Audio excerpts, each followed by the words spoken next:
10 ஆண்டு 2011 2021 வரை அம்மா இருக்கும்போது 6 மருத்துவக் கல்லூரி மருத்துவமனை. நான் முதலமைச்சர் இருந்த காலகட்டம் அம்மாவுடைய அரசு ஒரே ஆண்டில் 11 அரசு மருத்துவக் கல்லூரி மருத்துவமனை.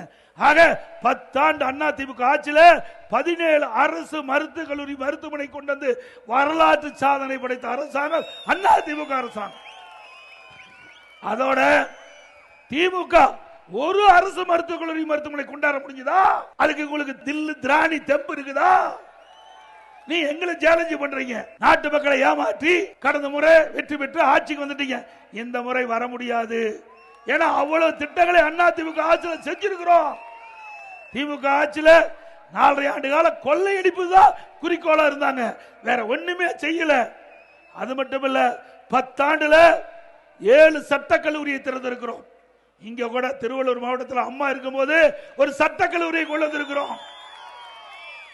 10 ஆண்டுல 7 சட்டக்கல்லூரி, அதோட 21 பாலிடெக்னிக் கல்லூரி, 4 பொறியியல் கல்லூரி, 5 கால்நடை மருத்துவக் கல்லூரி, 68 கலை மற்றும் ஒரு அறிவியல் கல்லூரி, இப்படி பல கல்லூரிகளை திறந்து இன்றைக்கு இந்தியாவிலே உயர்கல்வி படிப்பதிலே முதல் மாநிலம் தமிழ்நாடு.